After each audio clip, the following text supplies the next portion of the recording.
Hello guys, welcome to my mini vlog edition. তো আমরা যাচ্ছি এখন লাক্ষাদ্বীপে। কোচি থেকে আগাতির উদ্দেশ্যে আমাদের ফ্লাইট টেক অফ করে দিয়েছে। আমরা আগাতি এয়ারপোর্টের খুব কাছে পৌঁছেও গেছি। এই ছোট ছোট দ্বীপগুলো দেখা যাচ্ছে, এগুলো লাক্ষাদ্বীপের এক একটা দ্বীপ।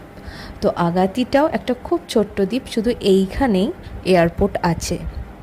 তো আমরা পৌঁছে গেছি আগাতিতে। আমরা একটু পরেই ল্যান্ড করে যাব আগাতির ছোট্ট এয়ারপোর্টে, যার দুদিকে সমুদ্র আর মাঝখানে একটা ছোট্ট দ্বীপে ছোট্ট একটা এয়ারপোর্ট। দারুণ ছিল জায়গাটা, জাস্ট বলে বোঝানোর নয়। তোমরা দেখতে থাকো আর দেখো কত সুন্দর লাগে।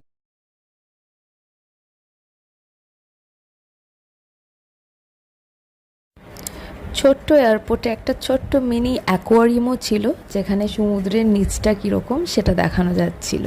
তো আমার তো এটা দেখে দারুণ লেগেছে, তোমাদের সাথে না শেয়ার করে পারলাম না। এরপর আমরা লাক্ষাদ্বীপ থেকে আমাদের গাড়ি ছিল, আগাতি এয়ারপোর্টে এসেছিল, আমাদের রিসর্টে নিয়ে যাচ্ছিল। তো যেতে যেতে দুই ধারে এত সুন্দর নারকেল গাছের ভিউ, অজস্র নারকেল গাছ, বলে বোঝানোর নয়, গুণে শেষ করা যাবে না। আর তার সাথে দুদিকে সমুদ্রের ভিউ, শুধু একদিকে না। এরকম প্রথমবার আমার এত দারুণ লাগছে যে দুদিকেরই সমুদ্রের ভিউ দেখতে পাচ্ছি, আর মাঝখান দিয়ে রাস্তাটা গেছে। অদ্ভুত ধরনের একটা ভালো লাগা, চোখের সামনে না দেখলে বলে বোঝানো সম্ভব না। আর জলের রঙটা জাস্ট দেখো, উফ, জাস্ট ওয়াও। তো আমরা কাভারাত্তিতে এরপর হাই স্পিড ক্রাফটে করে এসেছিলাম। কাভারাত্তিতে আমরা 2 দিন স্টে করব এই সামনের রিসর্টটাতেই। এই পুরো রিসর্টটাই আমাদের ছিল। আমরা প্রায় 10-12 জন গেছিলাম।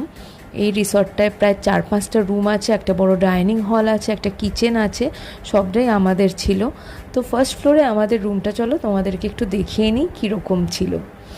তো আমাদের রুমটা তো হিউজ বড় ছিল, আর তার সাথে খুব পরিষ্কার পরিচ্ছন্ন, সাজানো গোছানো ছিল, সব কিছু অ্যাভেলেবেল ছিল, কোনো অসুবিধাই হয়নি। আর একদম বেডটাও কিং সাইজের, একদম বড় বেড ছিল, আরামসে 3 জন থাকা যাচ্ছিল। এরপর বিকেলবেলা আমরা একটুখানি সমুদ্রের ধারে ঘুরতে এসেছিলাম, আর এই সময় ওয়েদারটাও দারুণ ছিল, আকাশের রঙটাও খুব সুন্দর ছিল। তো লাক্ষাদ্বীপের ফার্স্ট ডেটা তো আমাদের দারুণ কাটলো। তোমরাও পারলে চলে আসো লাক্ষাদ্বীপে।